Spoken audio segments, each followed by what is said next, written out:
Hi guys, how you doing? My name is Crystal. Welcome to my YouTube channel. I'm here in my flat in Rochester. I've come back from spending some time with my mum, and oh boy, wasn't it quiet.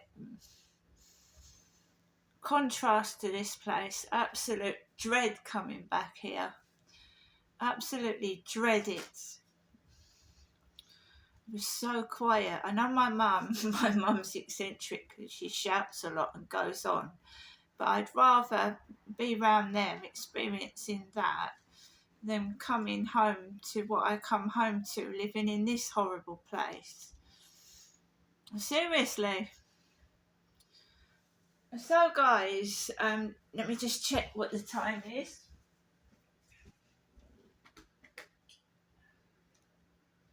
Alexa, what's the time?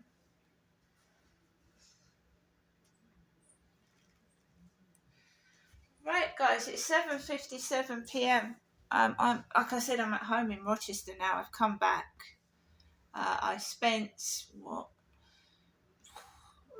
nearly 5 hours round my mum's, and I didn't hear any noise at all apart from a bit of drilling down the bottom of the road, which wasn't very much compared to what I get round here.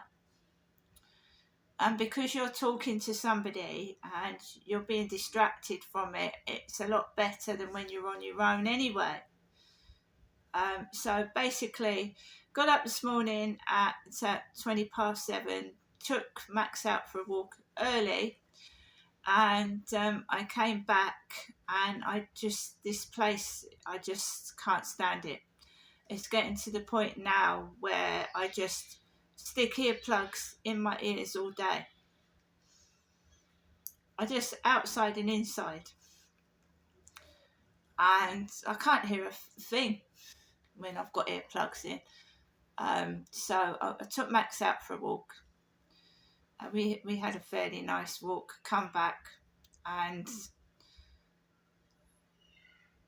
I think they went out upstairs for a bit, for a couple of hours. And then my mum rang the phone and she said to me, "Would you like to come up today?" And I said yes. I said yes, I definitely would. And about half an hour before I was due to go to my mum's, they came back upstairs, and I was glad I made the right decision, because I keep making the wrong decisions and subjecting myself to this torture of living in this place when I can get out of it. So I got my things ready, and I uploaded some YouTube videos. I didn't do any live streaming. No, I'm sick and tired of it. I feel like I'm being stalked, watched, harassed, and made fun of, and I don't get paid enough for doing that. In fact, I don't get paid anything at all, so stuff that. And the logical thing to do is, if they are nosing and stalking, then they've got nothing to nose and stalk at if you're not live streaming, have they?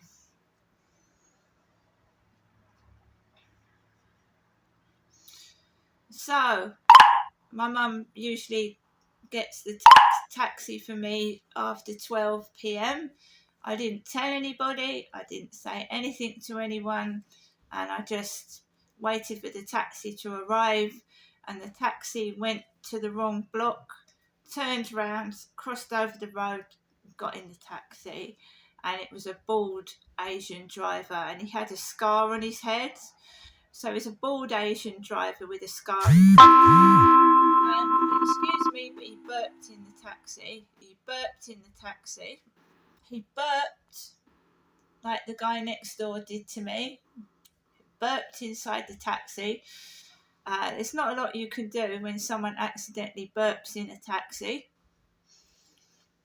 because you're in the taxi and you want to go, taxi driver, to take you where you're going. It was an accidental burp, so I didn't get cross. So he just accidentally belched. Perhaps he's eaten something that gave him stomach trouble. He had a scar on his head. It's very quiet. When we got to the Luton Road, because my mum lives in Chatham, and the notorious Luton Road where there's been murders and there's always some kind of roadworks going on, just under the Luton Road the Luton Arches, which when my mum and dad lived in Victoria Road, Chatham, I used to walk from Old Road to Victoria Road and walk over the Luton Arches bridge to my mum and dad's.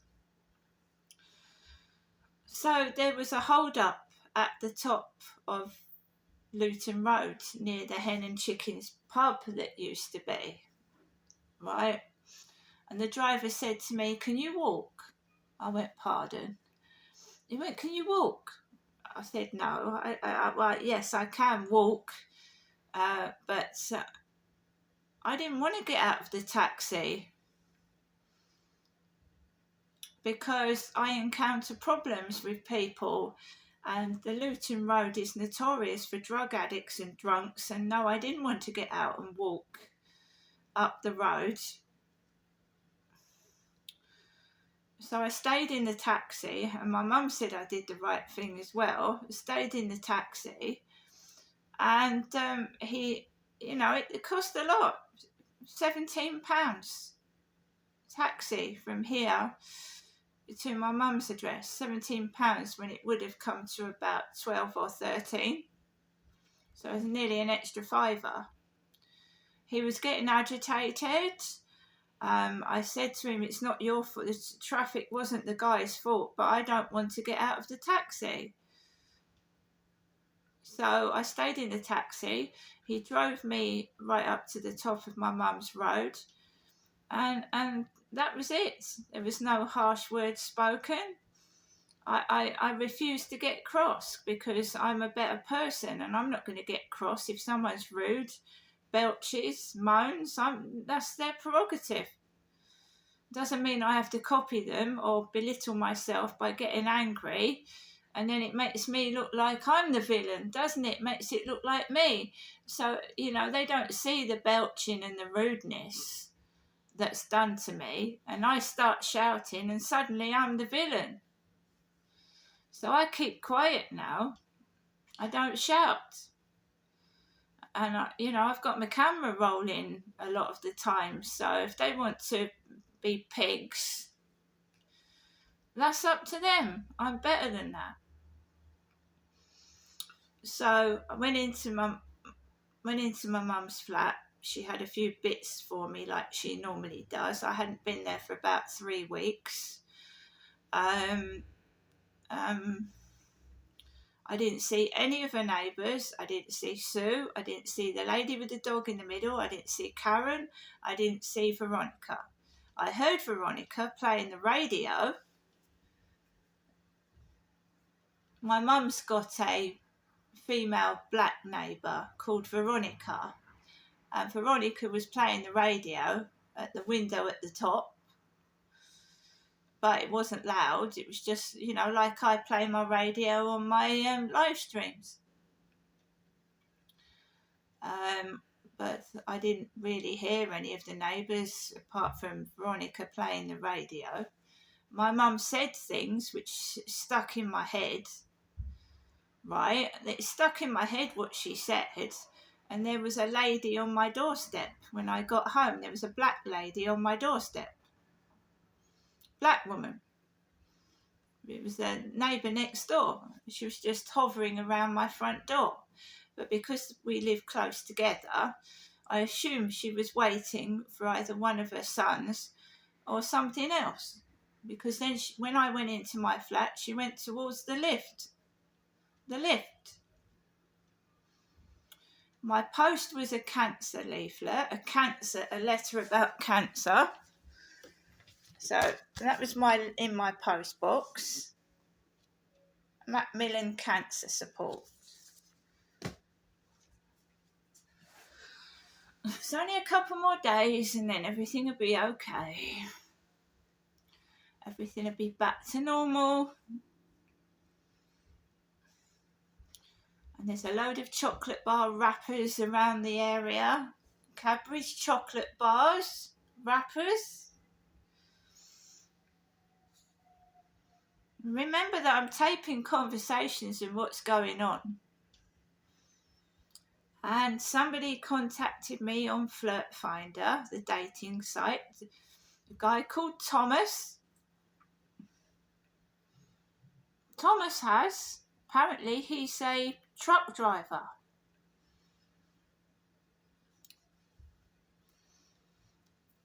Remember that my life is documented, so anybody that comes into my life isn't going to get away with abusing me at all. So remember that if you think you're going to try and scam me out of money or something. I'm not stupid, you know. So I spent some time around my mum's. My mum's given me some things that's going to last me a few days. And I've got a tiny bit of money as well. And what I really want is a banana for breakfast. A yellow banana for breakfast. So basically, because a couple of my bananas went black. So I want to, every time I go into the co-op, they've got no bananas. So I'm going to see if we can get some bananas this week. One of my sons phoned me whilst I was round my mum's. My eldest son rang me whilst I was round my mother's. And then all of a sudden the phone cut off. It just cut off in mid-speech. So I had a chat with my son. So I've heard from my son. I've heard from two of my sons. I've seen my mother. So everything's like okie dokie right now. It's getting better. So I spent 4 hours round my mum's, yeah? And my mum's given me a few bits and pieces. We chatted. But it's the same old, same old. And apparently Charlotte took her baby girl round to see my mum yesterday. So my mum's seen her granddaughter. And I said, Mum, that's nice. That should bring you a bit of happiness now. You've seen your granddaughter. Little baby girl, newborn. I couldn't understand why my mum was so miserable because I don't see my grandchildren. I don't see them. My mum, you know, she wasn't that happy. She wasn't. She wasn't, like, if I'd have seen my granddaughter, I'd have been, you know, ecstatic. But she wasn't very happy today.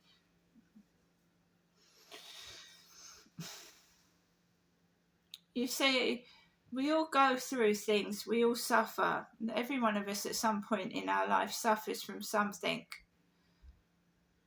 Yeah? No one has a smooth journey. Nobody does, believe you me, in this life. There's always bumps. You choose the wrong path, but you get back up on your feet and you carry on. And the little things in life, like seeing your granddaughter, should make you happy.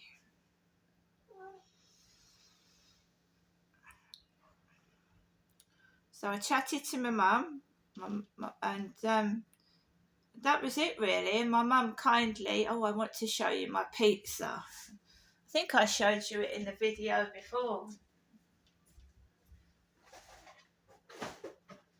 You know, all these people leaving Cadbury's chocolate bar wrappers out for me to see.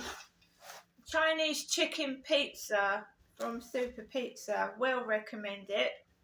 Chinese chicken with garlic and herb sauce, which I'm going to have a couple more slices in a minute.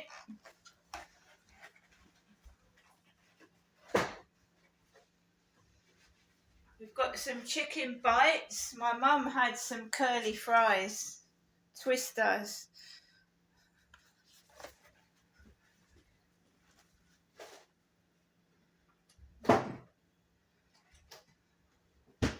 And we've got some chocolate fudge cake.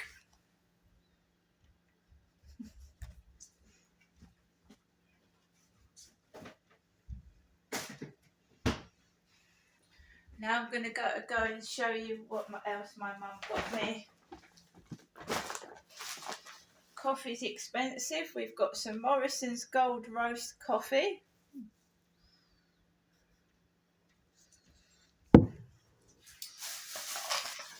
My mum kindly said that if I'm on my own this bank holiday weekend, would I like a cake? So we've got a Victoria sponge.